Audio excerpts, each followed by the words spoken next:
Bienvenidos una vez más al 221B de Baker Street. Continuemos. Sherlock Holmes, Los Ángeles Vengadores. A lo largo de toda la noche recorrieron intrincados desfiladeros y senderos desiguales sembrados de rocas. Más de una vez se extraviaron, pero el profundo conocimiento que Hope tenía de las montañas les permitió volver a encontrar el camino. Al amanecer se extendía ante ellos un paisaje de belleza maravillosa, aunque salvaje. Estaban rodeados en todas direcciones por altas cumbres cubiertas de nieve, que parecían empinarse una por encima de la otra hacia el lejano horizonte. Las pendientes eran más escarpadas a ambos lados de los alerces y los pinos parecían suspendidos sobre sus cabezas, como si bastara una ráfaga de viento para derribarlos estrepitosamente encima de ellos. Y no se trataba de un temor totalmente ilusorio, pues el árido valle estaba densamente salpicado de árboles y peñascos que habían caído de modo similar. Cuando ellos pasaban, una roca rodó pendiente abajo con gran estrépito y despertó ecos en los silenciosos cañones y asustó a los fatigados caballos que se lanzaron al galope. A medida que el sol se alzaba despacio por encima del horizonte del oeste, los casquetes de las grandes montañas se iluminaron uno tras otro, como los faroles de una fiesta, hasta estar todos arrebolados y resplandecientes. La magnificencia del espectáculo alegró los corazones de los tres fugitivos y les dio nuevas energías. Al llegar a un impetuoso torrente que se deslizaba por el barranco, hicieron un alto y dieron de beber a los caballos, mientras ellos compartían un apresurado desayuno. Lucy y su padre hubieran querido quedarse un poco más, pero Jefferson Hope fue inexorable. «A estas horas ya estarán tras nuestras huellas», dijo. «Todo depende de nuestra rapidez. Una vez a salvo en Carson, podremos descansar durante el resto de nuestras vidas». A lo largo de todo el día se abrieron paso penosamente a través de desfiladeros, y al anochecer calcularon que estaban a más de 30 millas de sus enemigos. Para pasar la noche eligieron la base de un risco cuyas rocas les ofrecían cierta protección contra el gélido viento, y allí, apiñados para darse calor, disfrutaron unas pocas horas de sueño. Antes del amanecer, sin embargo, ya estaban en pie y se ponían de nuevo en camino.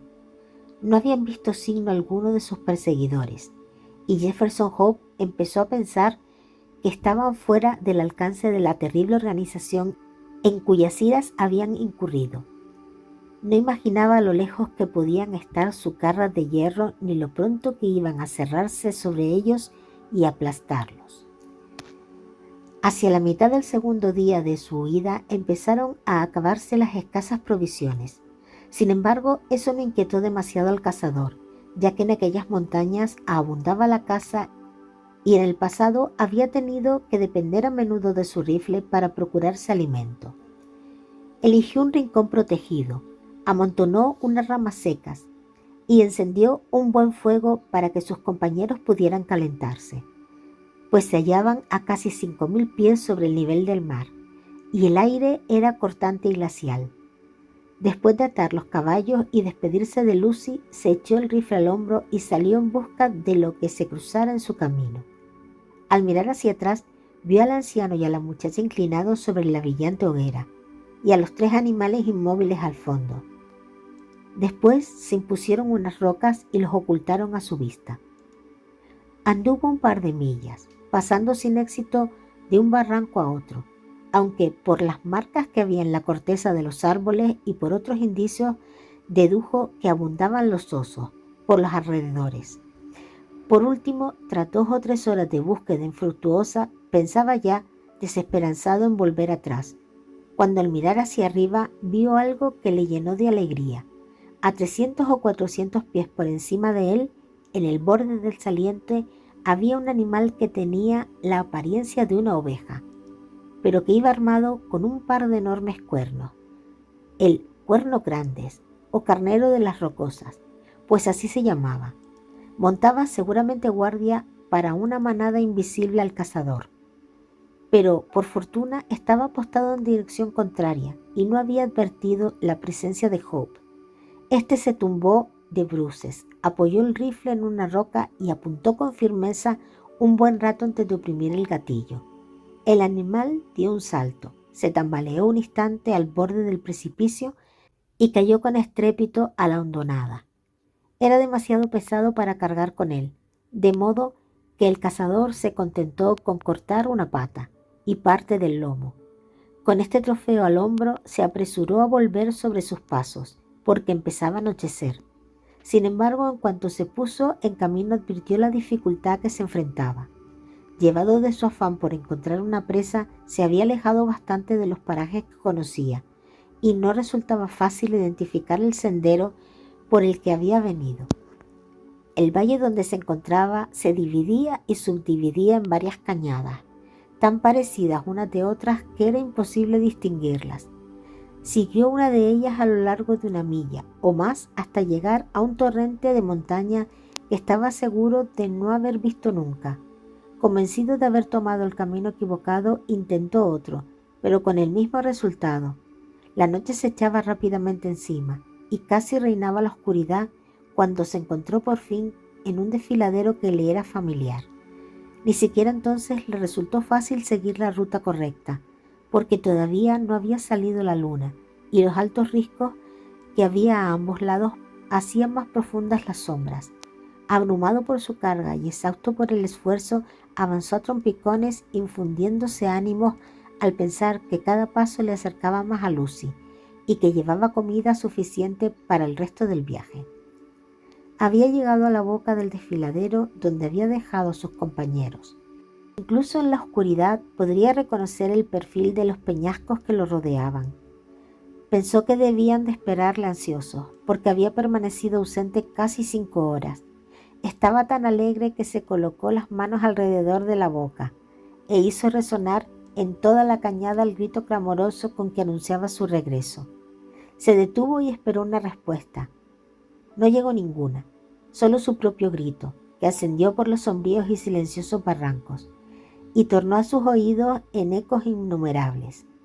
Gritó de nuevo, con más fuerza incluso que antes, y de nuevo no llegó ni un leve murmullo de los amigos a los que había dejado hacía tan poco tiempo. Un pavor vago y sin nombre se apoderó de él, y echó a correr frenéticamente hacia adelante, dejando caer en su agitación el precioso alimento. Al doblar el recodo apareció ante sus ojos el lugar donde había encendido el fuego. Todavía quedaba un brillante montón de ascuas que evidentemente no había avivado nadie desde su partida. A su alrededor reinaba el mismo silencio mortal. Con sus temores truncados en certezas, aceleró el paso. Cerca de los restos de la hoguera no se veía ningún ser viviente. Los animales, el hombre, la muchacha, todo había desaparecido. Era evidente que un repentino y terrible desastre había tenido lugar durante su ausencia. Un desastre que los había alcanzado a todos ellos, pero que sin embargo no había dejado rastro. Atónito y anonadado por el golpe, Jefferson Hope sintió que le daba vueltas la cabeza y tuvo que apoyarse en su rifle para no caer. Era, no obstante, esencialmente un hombre de acción, y se recuperó enseguida de su transitoria impotencia. Cogió un leño medio consumido de la humeante hoguera, sopló hasta hacer brotar la llama, y procedió a examinar con su ayuda el pequeño campamento. El suelo estaba pisoteado por cascos de caballos, prueba de que un nutrido grupo de jinetes había alcanzado a los fugitivos, y la dirección de las huellas demostraba que después habían regresado a Salt Lake City. ¿Se habrían llevado a los 2 compañeros consigo? Jefferson Hope estaba convencido de que eso era lo que había ocurrido, cuando su mirada cayó en un objeto que le trastornó hasta lo más profundo de su ser. No muy lejos, a un lado del campamento, había un montículo de tierra rojiza, que indudablemente no estaba allí antes. Solo podría tratarse de una tumba recién excavada. El joven cazador advirtió al aproximarse que habían clavado en ella una estaca con un pedazo de papel sujeto en la horquilla del extremo. La inscripción del papel era breve, pero elocuente. John Ferrier, otrora ciudadano de Salt Lake City, murió el 4 de agosto de 1860. Así pues, el animoso anciano del que hacía tan poco se había separado estaba ahora muerto, y ese era todo su epitafio. Jefferson Cobb miró frenético a su alrededor para ver si había una segunda tumba, pero no había rastro de ella. A Lucy se la habían llevado sus terribles perseguidores en su camino de regreso para que cumpliera su destino inicial, convertirse en una de las mujeres del harén del hijo de un anciano. Cuando el joven tuvo la certeza del destino de la muchacha y de su propia impotencia para impedirlo, deseó yacer junto al anciano granjero en su última silenciosa morada. De nuevo, no obstante, su espíritu activo se sacudió el letargo producto de la desesperación. Si ya no le quedaba nada, al menos podía dedicar su vida a la venganza, además de una paciencia y una perseverancia indomeñables. Jefferson Hope poseía una capacidad de percibir en el furor reivindicativo que tal vez había aprendido de los indios entre los que vivió. En pie junto a la hoguera desolada, comprendió que lo único que podía mitigar su dolor era una plena y total represalia, llevada a cabo por sus propias manos contra sus enemigos. Decidió que su férrea voluntad y su infatigable energía se destinaran a un único fin. Con rostro adusto y pálido, volvió sobre sus pasos hasta el punto donde había dejado caer la carne, y tras avivar el humeante fuego, asó la suficiente para alimentarse varios días. La envolvió luego en un hato y, a pesar de su cansancio, emprendió camino de regreso por las montañas, siguiendo las huellas de los ángeles vengadores. Caminó penosamente durante 5 días con los pies hinchados y muerto de fatiga por los desfiladeros que antes había atravesado a caballo. De noche se tumbaba entre las rocas y dormía unas pocas horas, pero antes de que amaneciera ya estaba de nuevo en camino. Al 6.º día llegó al Barranco del Águila, de donde partió su malograda fuga. De allí podía contemplar el hogar de los santos. Agotado y exhausto, se apoyó en su rifle y amenazó con un gesto de su enjuta mano a la silenciosa ciudad que se extendía a sus pies. Mientras la miraba, observó que había banderas y otras señales festivas en algunas de las calles principales. Estaba haciendo conjeturas sobre lo que aquello podía significar cuando oyó sonar cascos de caballo y vio que un jinete cabalgaba hacia él. Mientras se acercaba, reconoció en él a un mormón llamado Cooper, al que había hecho favores en varias ocasiones. Lo abordó, a fin de averiguar cuál había sido la suerte de Lucy Ferrier. «Soy Jefferson Hope», le dijo. «Seguro que me recuerda». El mormón le miró sin ocultar su asombro. Realmente era difícil reconocer en aquel caminante andrajoso y desdeñado, su rostro mortalmente pálido y ojos feroces y desorbitados, al pulcro y joven cazador de otros tiempos. Sin embargo, cuando se convenció de su identidad, la sorpresa del hombre se troncó en consternación. «Está usted loco viniendo aquí», gritó, «y mi vida no vale más que la suya si nos ven juntos. Los 4 santos han dictado una orden de arresto contra usted, por ayudar a huir a los Ferrier». «No les tengo miedo, ni a ellos ni a su orden de arresto», dijo Howe con convicción. «Usted debe saber algo sobre el asunto». «Cooper, le conmino por lo que más quiera en este mundo a que conteste a unas preguntas. Nosotros dos fuimos siempre amigos. Por el amor de Dios, no se niegue a responderme». «¿Qué quiere saber?», preguntó el mormón incómodo. «Dese prisa, las rocas tienen oídos y los árboles ojos». «¿Qué ha sido de Lucy Ferrier?». «Se casó ayer con el joven Drever». «Ánimo, hombre, ánimo. Parece haberse quedado usted sin sangre en las venas». «No se preocupe por mí», dijo Howe con voz tenue. Estaba mortalmente pálido y se había dejado caer el pie del peñasco en el que se apoyaba. «¿Dice que se ha casado?». «Se casó ayer». «Por eso ondean banderas en la casa fundacional». Palabras entre el joven Drever y el joven Staggerson sobre cuál de los dos se quedaría con ella. Ambos habían participado en el grupo que les dio casa y Staggerson le había pegado un tiro al padre, lo cual parecía darle más derecho, pero cuando hubo una reunión en el consejo, los partidarios de Drever fueron más fuertes, de modo que el profeta se la entregó a él. aunque dentro de poco no será de nadie, porque ayer vi la muerte en su rostro. Parece ya más un fantasma que una mujer. ¿Se marcha usted? Sí, me voy, dijo Jefferson Hope. Se había puesto en pie. Su rostro tenía una expresión tan dura y firme que se hubiera dicho cincelado en mármol, mientras brillaba en sus ojos un ardor salvaje. ¿A dónde va? No se preocupe. Se colgó el arma al hombro, descendiendo por el desfiladero y se adentró en el corazón de las montañas donde tiene su guarida las fieras. Ninguna de ellas era tan feroz y peligrosa como el propio Jefferson Hope. La predicción del mormón se cumplió muy pronto, ya fuera por la terrible muerte de su padre o por efecto del odioso matrimonio a que se había visto forzada. La pobre Lucy no volvió a levantar cabeza. Se consumió de pena y murió antes de un mes. Su embrutecido marido, que se había casado ante todo con ella para apoderarse de los bienes de John Ferrier, no demostró demasiado pesar por la pérdida. Pero sus otras esposas la lloraron y la velaron la noche anterior del entierro. Como es costumbre entre los mormones, estaban agrupadas en torno al ataúd, a primeras horas de la madrugada, cuando ante su indecible temor y asombro se abrió de golpe la puerta y un hombre de aspecto salvaje, curtido por la intemperie y con la ropa hecha jirones, se precipitó en la habitación. Sin dirigir una mirada ni una palabra a las atemorizadas mujeres, se acercó a la blanca y silenciosa figura que había contenido el puro espíritu de Lucy Ferrier. Se inclinó sobre ella, posó sus labios con veneración en su fría frente y cogiéndole la mano le quitó del dedo el anillo de boda. No la enterrarán con esto, gruñó ferozmente, y antes de que nadie pudiera dar la alarma, bajó a saltos la escalera y desapareció.